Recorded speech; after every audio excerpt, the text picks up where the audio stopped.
So, hello everyone. We're here today to talk about smart money and specifically talk about how to fund your manufacturing and fabrication master plan. And with me, we have two incredible gentlemen. I'll start by introducing myself and I'll ask Hallie and Dave to introduce themselves as well. My name is Arash Nejad, currently a Chief Revenue Officer for Novarc here in Vancouver. And I had spent probably close to 19 years with S&P 500, majority of it with GE, growing up in various different regions with the company. And I exited with a startup recently as well with a company here in Vancouver, joined Novarc. Excited to be here. Hallie, we're both in Vancouver. I'll start with you. Can you tell a little bit about yourself to the audience? Absolutely. So my name is Grewal. I've been at Novarc for 2 years. So my background was not in capital equipment. It was actually in software and SaaS in the US and Canada. And so the transition was I was brought in 2 years ago, started in April of 2022. Mostly a software background, some hardware background. So it's been a really interesting learning experience. I've always wanted to experience robotics, and welding was something that came aboard through a contact. And so happy to be here. And more importantly, I want to really understand the welding industry, the robotics industry, and having someone like Arash. So we sort of jive and have that conversation consistently, different backgrounds, and it adds that complexity to our company, I would say, different backgrounds and different experiences. Thank you. Yeah. Great. Dave. And Dave's calling in from? Well, technically we could say Montreal, but so our head office is in Montreal, but right now today I'm in Trois-Rivières, Quebec, right. Which is kind of right in the middle between Montreal and Quebec City. So thanks for having me, guys. As you mentioned, David Gagnon. I'm VP of Strategy and Sales Operation at Mitsubishi HC Capital Canada. Mitsubishi, and we're part of the Mitsubishi HC Capital America group. So we are the largest non-captive, non-bank financing institution in North America. I have been with the company for, I would say, over more than 9 years now, active in the financing industry for 16 years. So over my career, I held mostly sales role with increasing responsibilities. And I've been in my current position for a year. So I'm basically in charge of our strategic initiatives as well as our internal operations. So happy to see you. Well, I know it's meet you again, guys. We met recently in FatTech, so very, very excited about this chat today, guys. And thanks for having me again. Thank you. Yeah, I'm super excited as well. I can't wait to hear what you guys have to say about what's near and dear to my heart, which is growing, and especially when it comes to industrial facilities. So I want to kick it off with some introductions and kind of explain the problem and let you guys help me understand, and more importantly, help the audience understand, what does smart money mean and how do you grow given all the limitations that we have? So, here's some stats, really interesting stats that I was looking up the other day. So according to a couple of major firms that specialize in recruiting, 7 in 10 employers today can't find talent to grow. So that's one of the major aspects of growing, right? If you look back, you got to have the right people and in the right seats. You can't find talent. And, and on top of that, specifically, when we talk about welding, for example, there's roughly 700,000 people missing in the welder world today to pick up the torch and weld manually, if you just include USA, European Union, and Australia alone, never mind the rest of the world. So we have that aspect that's really pressuring companies, especially in heavy industries, manufacturing. They can't find people. The other aspect of that is the world has considerably changed compared to 30, 40 years ago, right? As you can recall, some of you, as depending on how far back you've read or maybe you've experienced yourself, when I was looking at, again, some other stats, the world GDP, if you think of how much the world produces on an annual basis, it used to be that, 4 decades ago, 10% of that GDP was exporting. Today, that number is up to 30%. So there is globalization in effect happening. What does that mean to the manufacturing world? They compete heavily. There's basically no moat, or in fact, no protection to be provided if you're in a certain geography. And anybody can sell to your geography. Anybody can produce what you produce elsewhere in the world and then ship it literally at the palm of their hand with the access to the internet. So competition is stiff, really, really difficult to compete these days. Talent is hard to find, and then money. So let's start with some basic concepts about money so that we all get aligned. I hear this term all the time: CapEx, OpEx. Maybe I'll start off with Hallie. What is the definition of capital expenditure Absolutely. or CapEx? And so CapEx is, you're just buying physical equipment that lasts multiple years. That's the most basic definition of capital expenditures. And operating expenditures are, you're essentially borrowing that asset. So we typically have standard leases. So you lease equipment from a vendor, you lease an office space rather than buying an office space. That's your fundamental difference between OpEx and CapEx. At the same time, then you go into CapEx, and there's nuances within CapEx itself. So you can finance it, you can pay for it fully in cash, you can have a structured payment plan privately with the vendor. And so the simple way is, one is you either own an asset, the other one's essentially borrowing or renting the asset. Gotcha. And that's great. I love that. Dave, to circle back with you in your world, and you're in Mitsubishi Capital, dealing with a lot of industrial activity. Can you give some examples of what a capital expenditure might look like versus an operating expenditures or OpEx? Yes. Some real world examples. You don't have to name names, of course. Yes, definitely. So, and I will use a very, very simple example. Let's say, what do you do with your own car, right? So there's a situation where you could own your car and where you can use your car. So when you own it, let's say that would be a capital lease, right? So you would buy the asset. The asset is on your book, and you're responsible for the end of term residual, right? So the residual value lies into your company's book. Operating lease, OpEx, right? So that means that you're using the asset. So your goal at the end of the term would be to give back the keys, subject to be compliant with some return conditions, right? So for us, a CapEx is really something that, it's designed to, you would buy the equipment, you will use it, and you want to keep it. While for OpEx, you will use it and return it at the end. So, and the question, and this is where our role, a part of our role is to assist and support our partner and the customer in identifying what is their needs, what is the best solution from them, because in both cases are good. It's all depends of what do you want to do and what will be the optimal solution for you. Oh, perfect. So, I just remember my grandfather, and it's probably for a lot of the people, maybe yourselves too, they went through wars, possibly saw a Great Depression and all kinds of things. There was this adverse, I would say, reaction to loans. And it's like when the banks come into play, when financing come into play, things could go terribly wrong. So they always told me, buy in cash, deal in cash. If you don't have it in your account, don't buy it. You can't afford it. But you look in today's companies and how they're able to utilize the money that isn't sitting in their account to grow. Help me out. Like, when we talk about smart money, what do you think smart money means? So to me, I think it's time value. So, you're not getting all your revenue in 1 year or 1 month. It's typically longer term periods, and your business is going to be around for more than 1 year, hopefully. And ultimately, the asset's going to have value in the long term. So you look at buying a house, no one's really going out there buying cash because it's going to be 30 years of payments. Right. And so it's something that you're going to live in for. You're going to be there for a long time. Yeah. And maybe and like in housing, for example, you have alternative ways to use your capital for other expenses. So that's really important to look at the opportunity cost, right? So I don't want to put a 50% down payment on a house because I could find a ton of other value for that capital. It could be, maybe you want to save for a rainy day. Maybe someone loses their job, whatever may happen. And so there's ways to balance the risk. It's really a conversation of risk, whether you're buying, and that comment, that the story you shared is absolutely valid. I think there's a lot of industries in transition going back into like the automation world where they've been burned, frankly, with bad experiences.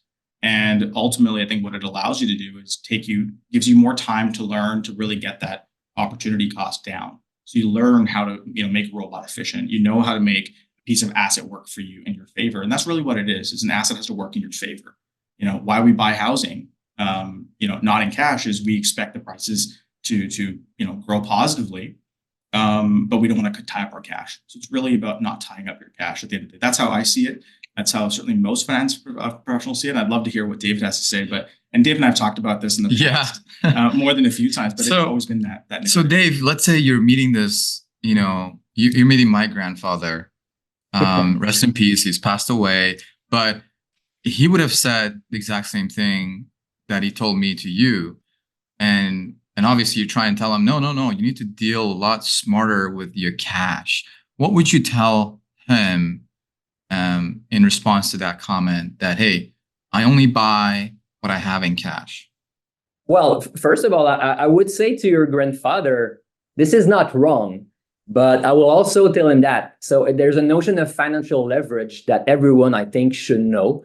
Even even us on our side, we're more maybe specialized into finance, but learning the basic of financial leverage, I think it's important. What I mean with that is using debt to amplify your return and also amplify your growth strategies, right? So we need to see debt sometimes as a tool, part of a toolkit, like the employee, like the equipment, like everyone's part of the company, right? So sometimes I think we are afraid of debt, but when it's, let's say, smartly used, the money could become powerful ally to grow your business and your daily operations.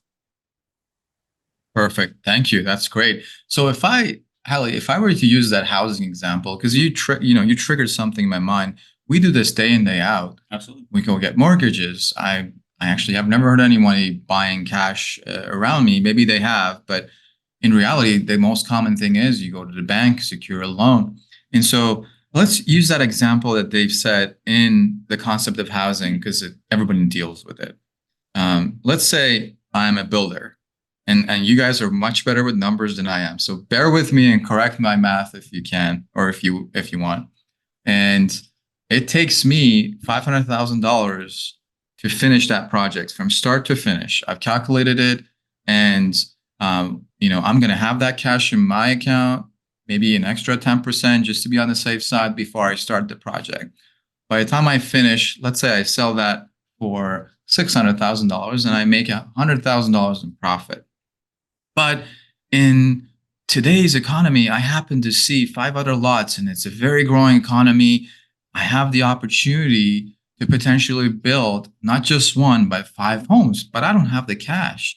So if I went to a bank and I received a loan of 500,000 times 5, that's $2.5 million, and left my cash untouched, for example, how would my profits now change? Assuming it took 1 year to build the house. So after 1 year with my own cash, it's only $100,000 of profit.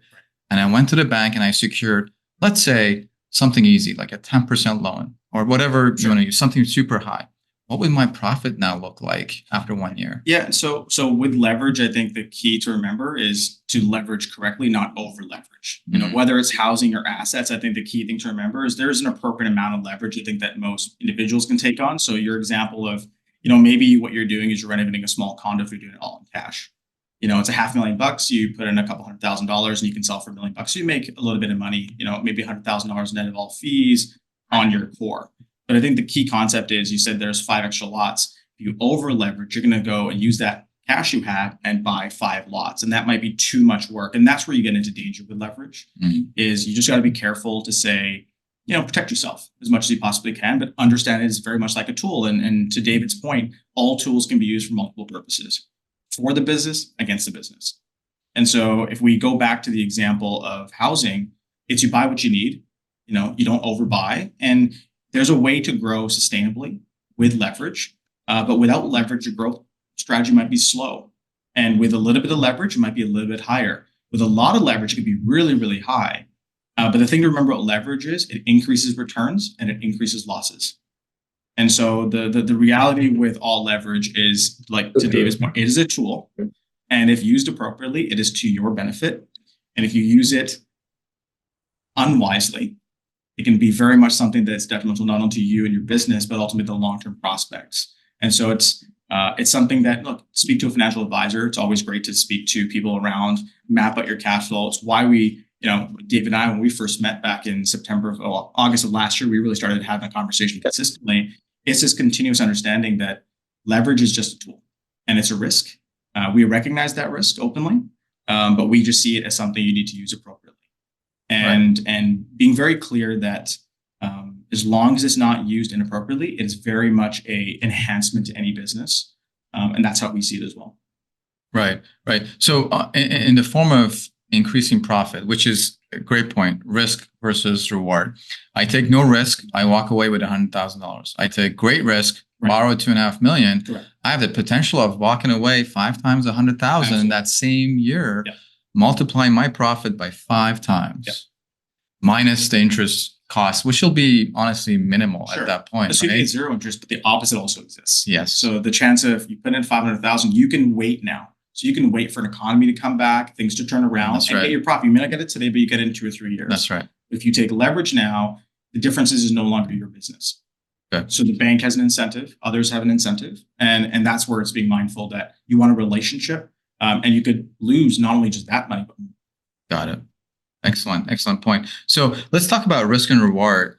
David, I'm sure you get asked that question all the time. You're in your position, you're trying to grow the business for Mitsubishi Capital. And at the same time, the clients are trying to balance the risk they take on by borrowing.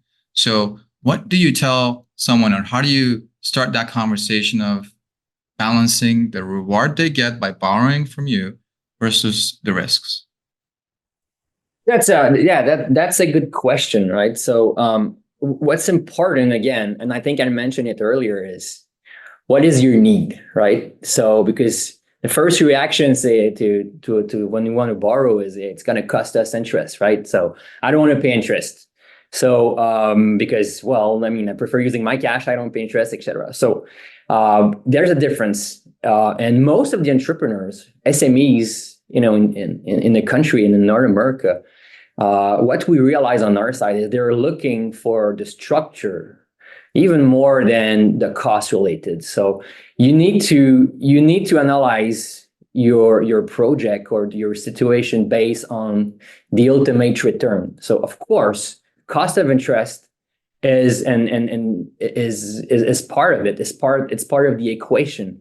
But Ailey, I think we made a very good example earlier about preserving your cash and what could you do with your cash. So let's say a typical example of leasing, right? So if we have a solution where you could finance 100% of the cost of the equipment, where you get seasonal payments, for example, because you are in a cyclical business, where you can get tax benefit because it's a lease.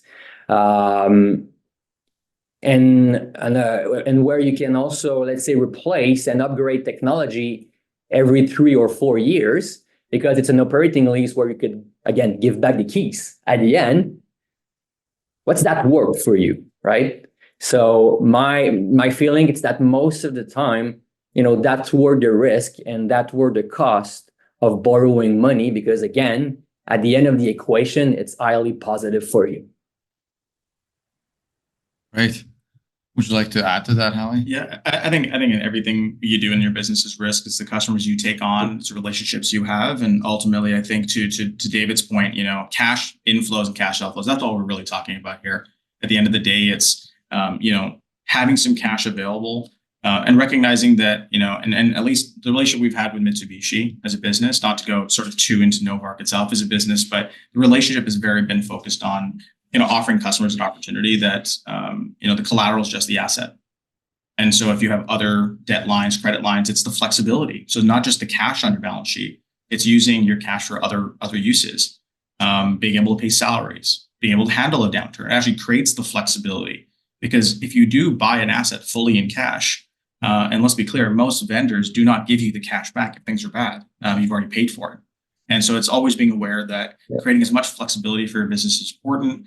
And I'll always say this every time you ask me the question, but it's just don't over leverage. There's an appropriate amount of leverage for every business, for every market. And that's, I think, the best way to manage your opportunities. I picked up on something. It was very interesting. Again, because we're talking about risk, Hallie, you mentioned the asset itself that's being financed or leased or whatever is the actual collateral. So would I be correct to say that the only risk is that you will lose that asset that you borrowed it from? Correct. It depends on your partner. And so with Right. Mitsubishi, that's been our relationship, is to just collateralize that one specific asset. Mhm. But traditionally, and we had this discussion last year with some vendors and some customers, is it's something that requires not only collateral of the asset, but all of your assets. Right. It prevents your business from being flexible with other financing firms, your cash balances. We essentially lock it up if you're dealing with the wrong institution. And with Mitsubishi, while we engaged that conversation and why we had that conversation at FabTech itself, was the flexibility it offers our vendors, the protection it offers our vendors as a vendor, as customers, the ability just to be able to say, hey, if we find value in our robot, that's how we are stepping up. And that's how Mitsubishi recognized that. We've built that relationship for months to understand that we do offer that value, and it's just the asset itself. There's nothing else as collateral. Perfect. So, Dave, you touched on something. I want to just elaborate on it. You mentioned the word tax, right? And it gives me chills, and I'm sure it does to everybody when you talk about tax. But you touched on something. A lot of people talk about, write-off, and I'm not even sure if everybody fully gets that concept of that write-off. And you mentioned how OpEx is written off. Could you maybe elaborate quickly on the tax advantage of you're right. OpEx? So the famous word tax, right? So I'm gonna start by doing this disclaimer. So please, it's important, right? So us as a financial institution and even Novarc, we never made any, official statement about any tax or accounting treatment, right? So one thing is, most of the time, I would say one thing is for sure. So there's a difference on the accounting treatment and fiscal treatment of a loan and a lease, right? So I think what's interesting for us today is more about the leasing portion, right? So let's take a step back. So from an accounting perspective, right? Capital lease, which means that you are buying the asset and you're responsible for the residual, if we keep things simple. So technically, we would say that it's capitalized, which means that the asset will appear in your balance sheet and you will pass amortization and interest expense in your P&L, okay? So that's your losses. That's your Exactly. expenses that you're reducing. Yeah. Exactly, right? And it's the same accounting treatment for a loan.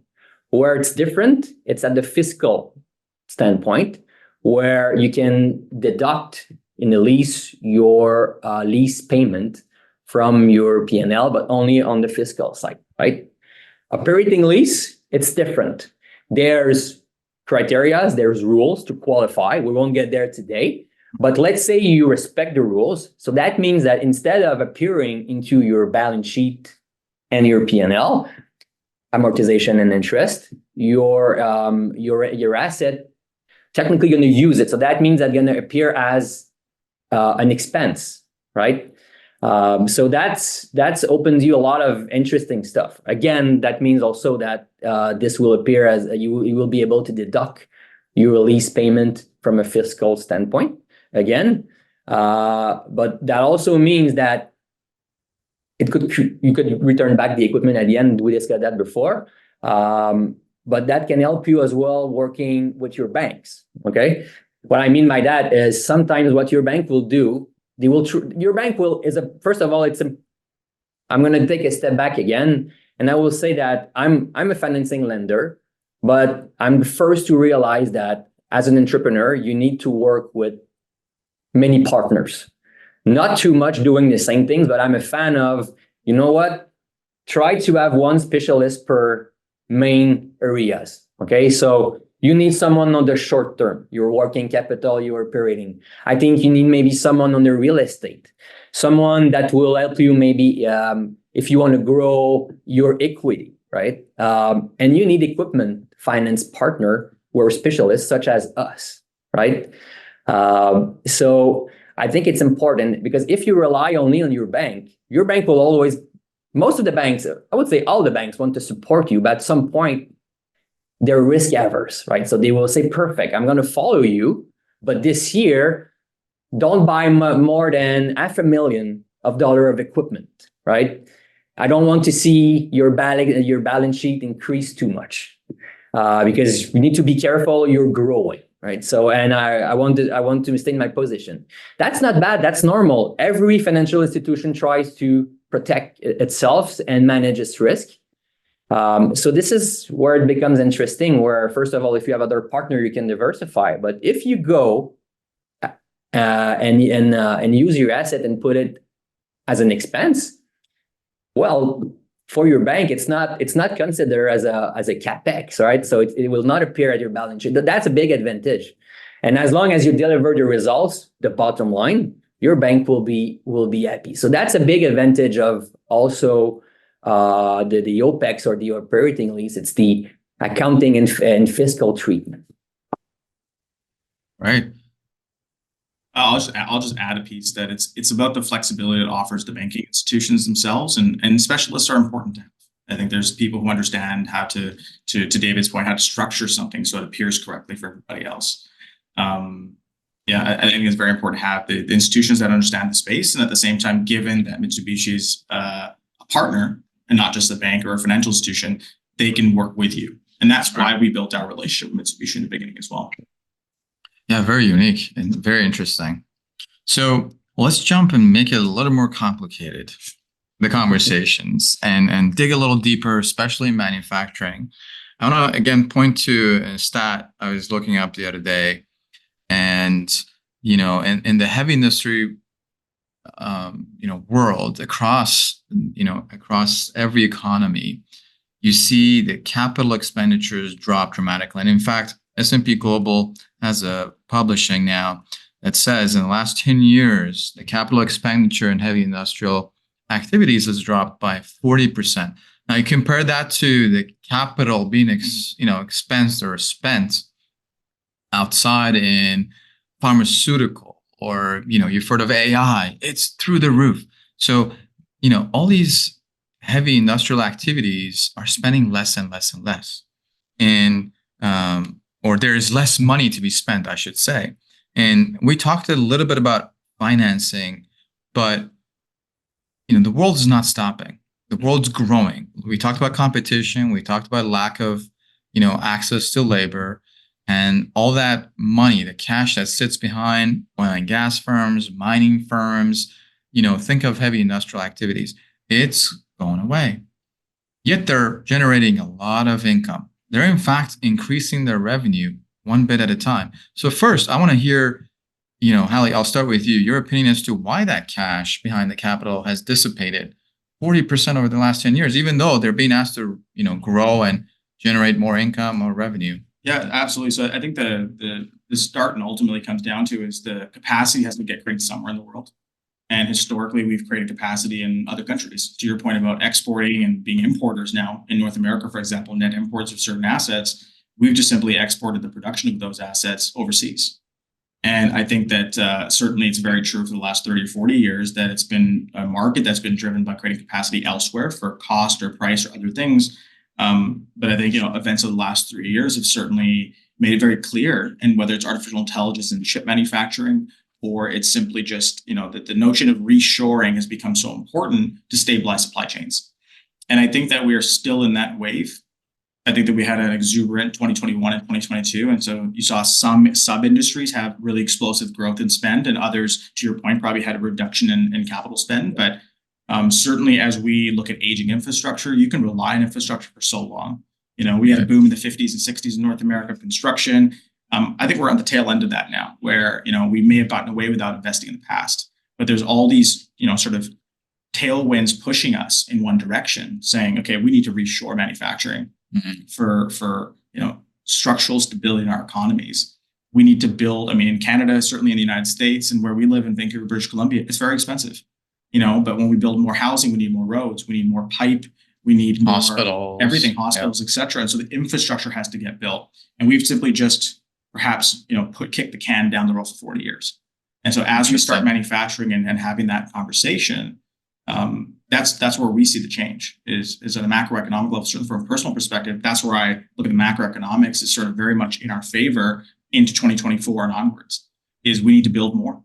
And to build more, and I'm a software background gentleman who loves the software industry, but software doesn't make and move physical bits. Right. It's bits. You need the pipes, you need the oil, you need the fuel, you need you need everything. Exactly. To your point, like moving bytes and bits is relatively straightforward now. We can do that over the internet. Yes. But moving atoms is still frankly difficult. And so when you need to move physical items, whether it's water, I mean, we think about food. Right. The food infrastructure that we're trying to build in North America for inflation, that trend is not going to go anywhere. Our population is increasing. I mean, in Canada, first time in history, we cracked over 40 million people last year. We added 1 million people just in Canada alone last year. And so I just see that the manufacturing trend and the reason for, my personal belief for the last 40 years is we just never had to invest. We could pump more with the same infrastructure. I think we've sort of hit that precipice where there's other tailwinds that should put pressure on that infrastructure, the existing infrastructure. And that's assuming nothing else happens. I think COVID was a lesson learned for a lot of individuals. I think AI is very much in the stream of the world's consciousness, and we certainly see it with our customers. Is new semiconductor plant opens up in the Northeast. They need to develop they need equipment. They don't have personnel, and so I think there's this large scramble. And I think the automotive sector really understood this for the last 30, 40 years. I think that's the one that really stands out for automation for me. I just feel like automation is going to take over more and more of those industries, and not to take jobs. I don't think that's the purpose. It's to enable those industries to survive. The margins is so different than AI that way.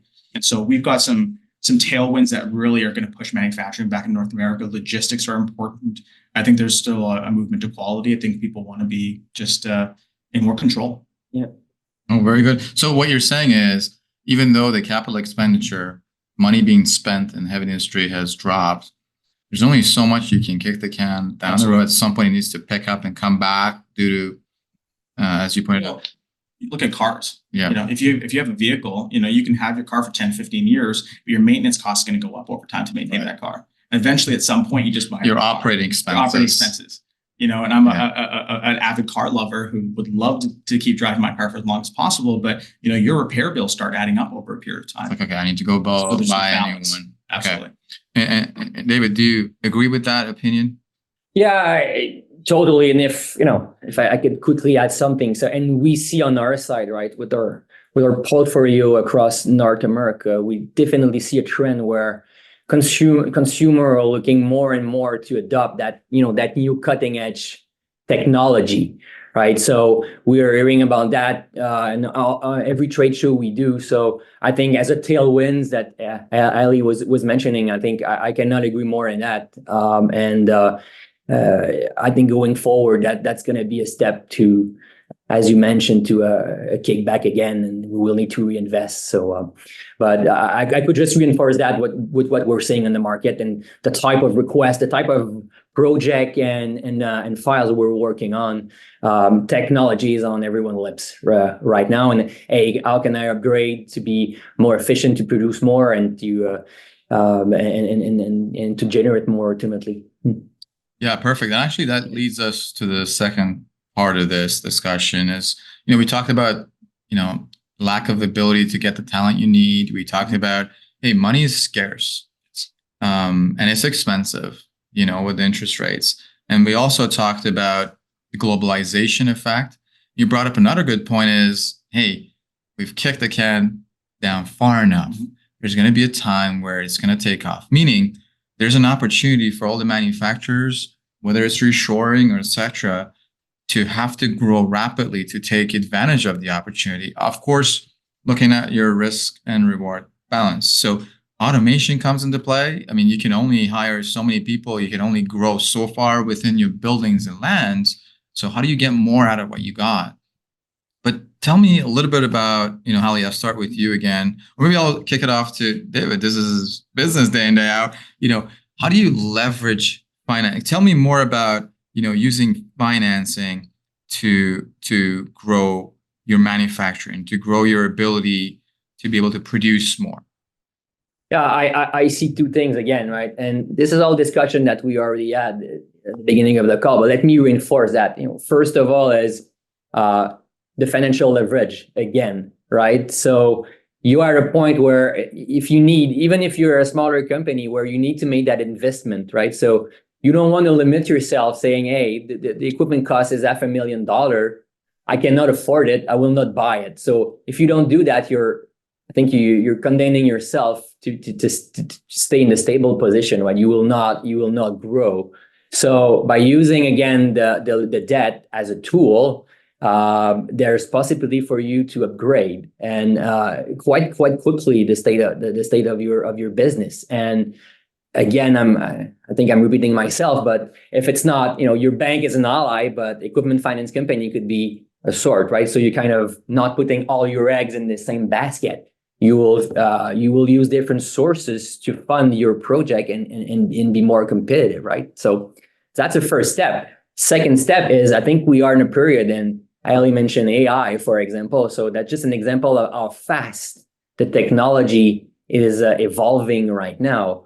So where leasing could get interesting is, hey, let's say I need a technology upgrade every 3, 4, 5 years, right? So am I gonna be able to replace the equipment but also sell the other because I don't need it anymore? I don't want to keep it if I'm not using it, right? So this is where it's very interesting to transfer that risk to an equipment finance specialist like we do, but like others do as well, where you say, hey, every 3 years I can sleep, and I can sleep well. I know that I'm going to be able to return my equipment and get a new one that will be state of the art, probably much more productive and adapted to the current state in the future state of the market, right? So these are really the two first solutions that I see where financing could support that evolution that we're seeing right now. Perfect, David. Thank you so much.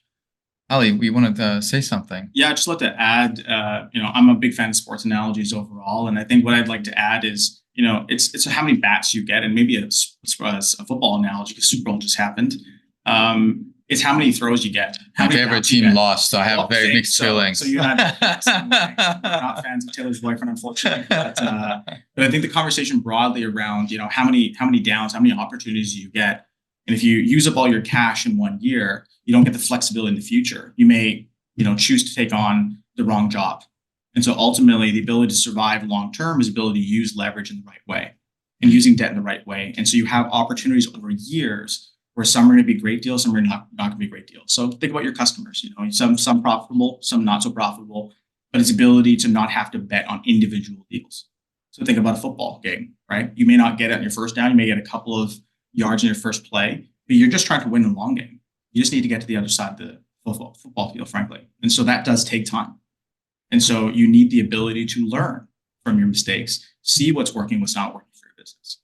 And I look at the SWR. So our robot, our spool welding robot for pipe, is very much the same thing. It's, you can't get labor. Labor comes and goes. They leave. We talk to our customers. They'll leave for $1, $2. There's no stability. And so what we're trying to do is simply say, you buy our robot so you create capacity, so you can bid on projects. And that's really where the value comes from financing is, if you're lowering the capital cost, you get a chance to bid on multiple projects at a more competitive price because we are more efficient, more productive. And so having that ability to give yourself and give your time and give your company time to make decisions, that's all we're trying to offer you is capacity and time. Yeah. And it helps the end user. No, it's actually really incredible you brought that up. And I'm just thinking out loud. And I want to get into, David, asking you about a case study that you can think of without sharing names. But on that note, when I think about hiring people in automation, we already know how difficult it is to hire them, but to keep them, to maintain them, all the costs associated with it. And when I think about what you just said, I'm actually able to get financing to essentially take all that soft cost of hiring and payroll, taxes, etc., put it into a loan, one easy payment, and then multiply the ability of my current team to produce more. I mean, it's incredible. So David, if you could think back, give our audience an example of a success story where, financing and your facilities, the capabilities and tools that you have helped grow businesses.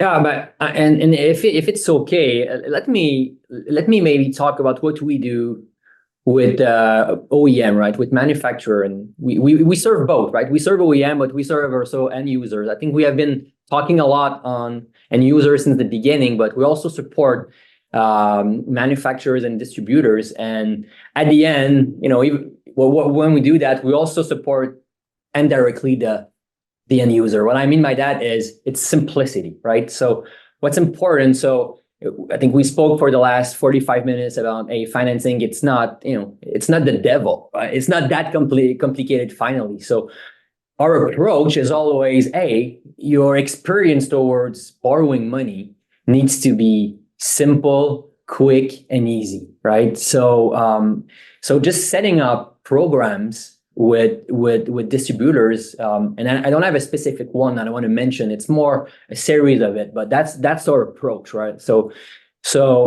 it's important to ally yourself with a partner that understand the reality of the industry and that understand the reality of the equipment.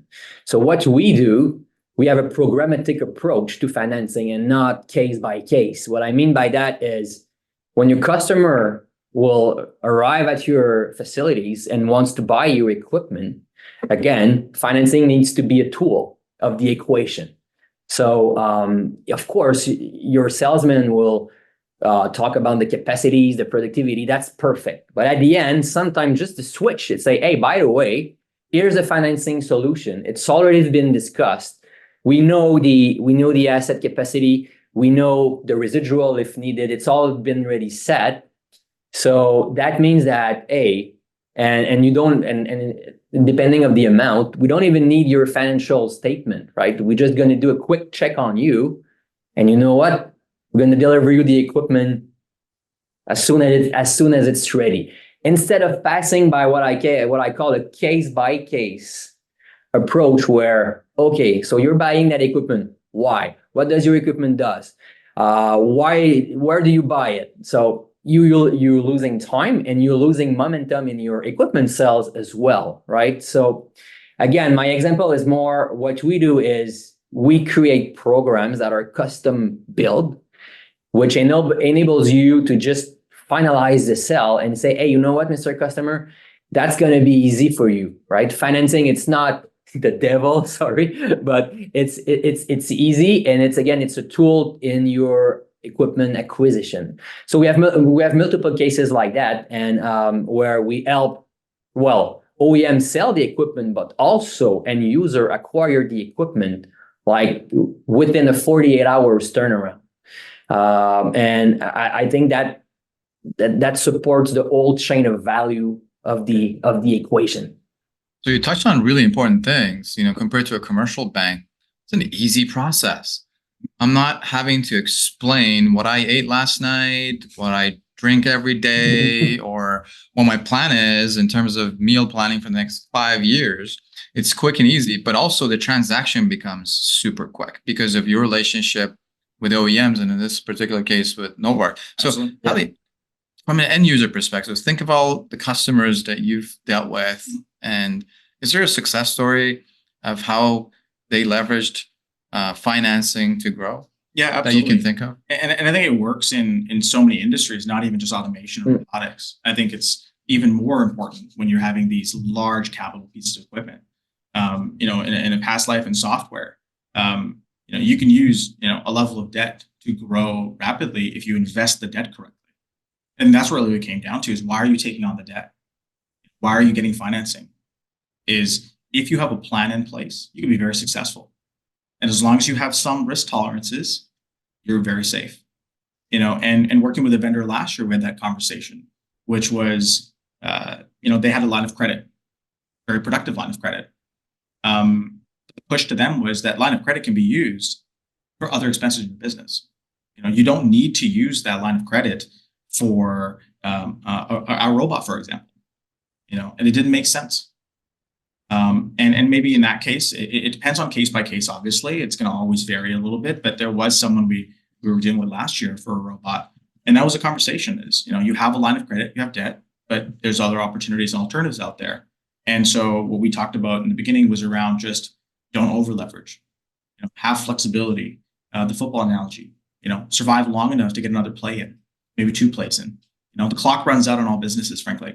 Clock being the cash. Absolutely. We're talking about the Yeah, hardcore cash absolutely. sitting account. So what, Hallie, if I were to peel the onion a little bit back and say that cash that sits into account, I've heard that term, cash is king, and I hold on to it with dear life. That's what you're saying. Absolutely. And as a person who manages the cash here, cash is definitely king. The more in the bank, the better. But to be clear, I don't want a very, very large cash balance I can't spend, because now it's just sitting there. So, you got to put money to work. You got to make sure that it's deployed to generate value. And so ultimately it comes down to, and this is where for us specifically as Novarc, it's very important with our customers historically in the last couple of years, is to say, hey, this is how you can use cash to benefit yourself. This is how you benefit. This is how we all benefit, is you get capacity to bid on jobs. And so then it becomes a conversation of, as long as you understand the value of what we're offering you, and that's our first hurdle typically, is the value. As chief revenue officer, obviously it's a value-based sale. Once they understand that narrative, the next step is, okay, your business has multiple years ahead of itself. We're simply here trying to match those two worlds together. Right. Our robot's going to last years. You don't need to pay it up front. Maybe you need two. Maybe is that general? There's a general rule of thumb, right, in the finance industry. So you match your short-term needs and you match your long-term needs. So short-term asset, cash; long-term assets, financing. Very easy, right? And I think that's the key to success. Yep. Very good point. And I think that's what we're trying to do, is just match those expectations. And I think the one thing that stands out for me, especially dealing with customers over the last 24 months, is a lot of really strong, great operators, owner-operators, big businesses now, and trying to make sure they're aware of what's really available. And to be clear, they're very, very capable people. Our experience with FabTech, talking to a lot of customers in the last year or so, has been incredible. But this is about education. It's looking at the future and saying there's going to be a lot of demand for manufacturing, kind of going back to the long-term trends. And a lot of these companies are going to start bidding against each other. And there's worker shortages. And no one to put to work. Right. And there's all these moving parts now in an industry macroeconomically. And, we've got customers in Wisconsin that bid in Texas. That's not very common. And yet the world is changing. So the demand's changing. The dynamics of what they're using our robot for is changing. The end customer, ultimately. And so we just want to make sure that we're finding that balance and offering you the flexibility. It's, again, having more shots on net, to use a hockey analogy, because we're all, hockey fans here in Canada. It's part of our religion, but it's very, very much about, getting shots on net. And how do we make sure you have as many opportunities to get those shots? Take every shot you got. Absolutely. I think someone said that, very famous. He did, in the wrong city. Wayne Gretzky, that is. Let's say I'm sitting in the audience listening to this, and I'm super excited about it, but I don't know how to frame this up to the shareholders, to my boss, and the manufacturer will say, here are the reasons, here are the numbers as to why we should use leverage, we should use financing. What tools do I have access to? Who do I talk to build a business case to use leverage? Yeah, absolutely. And so maybe using a personal example. In the past, where I'll use venture debt for a software company or have a large scale line of credit, the historical answer was, once you get it, don't pull the whole thing. Don't use it all up right away, because you need a plan around money. Just like a tool, there should be a safety plan. There's parameters you don't want to get past. You don't want to go over your skis. And so the general conversation, even within Novarc, it's between you and I. It's how do we generate revenue and how do we spend money? And I think having that dialogue openly, saying, what are we predicting down the road in the future, and making sure we're taking those calculated bets. Word calculated is, boards are always going to support you when you have a plan that makes sense and there's some level of tolerance. And what I suggest to most people is move slowly, but don't move too slowly. So don't rush, but don't stop. You have to kind of get with the program. Unfortunately, it's how the world works. Look at artificial intelligence. To your point, David, it's moved so quickly. We weren't talking about this December of 2022, but January of 2023, all of a sudden it was just AI everywhere. And so I think very much in that same world, it's knowing that you have to move forward, progress, right? I look at the world as three different kinds of customers. Those who are growth oriented, sort of on an upward swing. Those are very much about status quo, and those who are just stuck to their ways, even less than status quo. They just do not want to make change. They're sort of against all the world. Status quo, you can still adapt. Small adjustments, incremental change over a period of time. And at the very minimum, that's suggested to most people is when you're dealing with boards, when you're dealing with investors, we're dealing with banks or institutions, it's nice to know what your plan is. Okay, so if I were to just reword what you said, if I'm interested to use financing or leverage to grow the business, I need to put in front of my boss or the board, whomever that might be, the plan for the future, Absolutely. the amount of money that needs to be spent in automation, AI, or hiring people, etc., buildings and land, Right. and say, here's the opportunity, here's what needs to be spent, and compare the cash option versus the leveraged option. Yeah, Is that what you're saying? And absolutely. then put it in front of them and say which way you want to go. Yeah, and recognizing that, let's say, for example, we all believe that this world exists in the future. There's going to be an abundance of opportunity. Also recognizing that there's no other way without automation. So, for example, we can say we want to build this world, but the fundamental reality is we don't have enough people in those spaces. It's going to take decades to And not enough cash. Right, and then you're competing against vendors around you. So it's a question of how do you build. If you agree on the opportunity, and I think if everyone agrees on the opportunity, the question then becomes how do you tackle it? And we know from our customers it's really hard to get employees. That's right. And so it's really a question of also recognizing the world's pretty regional. We say North America broadly, but there's two countries that we primarily focus on. And even within the United States, there's 4 or 5 major regions. That's right. And so to your point, absolutely agreed. It's looking at that opportunity, whoever your boss is, whoever the decision maker is convincing them and showing them like, this is what we think is going to happen. And then ultimately looking at financing is to go back to a point David made earlier. It's a tool, and like any tool, used wisely, can be very productive. That's right. At the same time, making sure that you're aware of all the opportunities out there, and recognizing that sometimes the opportunity may exist to hammer a nail in, but if you don't have a hammer, what are you supposed to do with it? Very good point. David, I'll turn the question to you as well. From the Mitsubishi world, whether you're talking to OEMs or end users, what would be your recommendation on top of what Hallie said to someone looking to justify using financing? Just as an add-on, because pretty complete, a very good description made there. But I just want to reassure, and just the way we analyze, right? Sometimes we think, banks or financial institution, they only look at the past, right? Maybe some do it, but it's important also to reinforce that we're looking at the future as well. So what I mean by that is we will look at your projection, right? So it's important to, let's say you want to add an equipment. Us as a financial institution, we will look at, what's the new revenue, right? So of course you will generate new expenses, but what are the revenue? And at the end, we will look what kind of benefit it will generate for you. Same thing if you're replacing an equipment, it's important to mention, yes, I'm not necessarily going to generate new revenue, but I'm going to save some repairs. I'm going to save some time. I'm going to save some. We talk about labor shortage, right? So let's say you're missing 3 accounts in your company because it's impossible to hire. Well, the machine will just save me costs, right? So I just want to reassure that it's important to prepare some projection, and it doesn't need to be like 4 or 5 pages, decks of slides or whatever, right? Just let's say for the normal entrepreneur, just explain what's your vision, because these guys, your business, what you're going to do with the assets. So just lay it out. We have our sales team, credit specialists that will talk to you, understand more if it's not clear enough. But it's really important to mention, here's the cost of the project, but what are the savings? What are the revenues? And this is where I'm going with that. This is my vision, right? So this is taken into consideration as well. So it's important it's really important to take care of it. Oh, wonderful. Amazing. So if I may, just in closing, recapping, we got a labor shortage, we got massive infrastructure building ahead of ourselves. Population is growing, it's not decreasing, but yet somehow we can't find experts that are willing to weld. And having 2 kids, I completely understand why the new generation is avoiding using their hands to build things. And so automation, AI being key. And then you go back into, here's my plan. Here's where I want to be. How do I get there? What tools do I have access to? And on that note, let's say I have a lot of questions. You've evoked a lot of things in my head. I'd love to get more information. David, I'll start with you. How do I find you? How do I get help from you?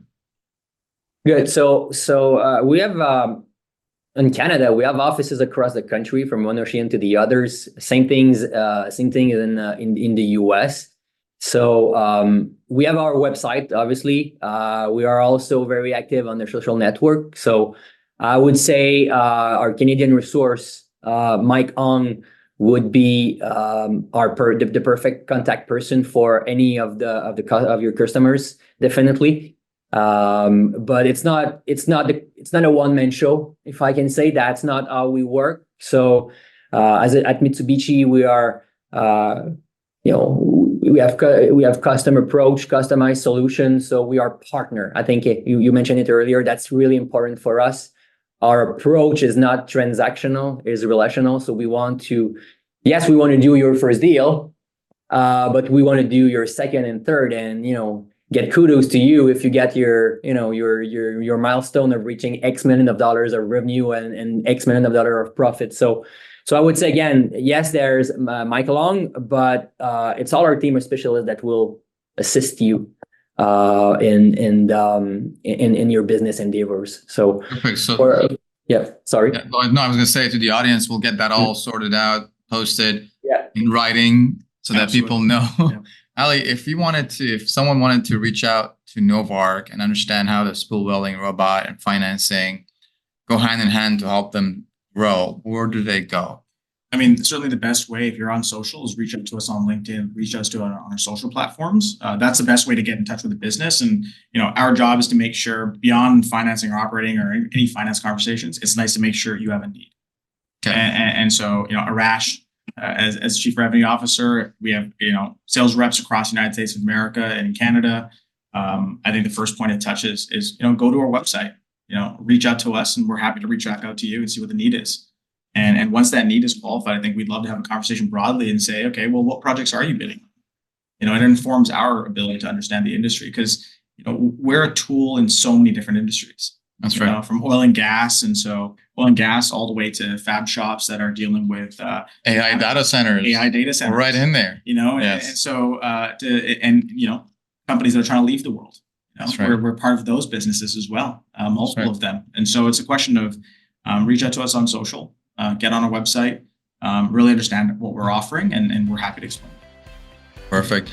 Hey, I appreciate both of you gentlemen for joining me on this beautiful Friday here. It seems to be very beautiful where you are, David, as well. And for us who live in Canada, these are some things we really praise and appreciate. And so we have the map of the world. We work across the globe alongside Mitsubishi. We'll be sharing some contact information, and really appreciate the audience. Send us as many questions as you have. Ask our expert to help you.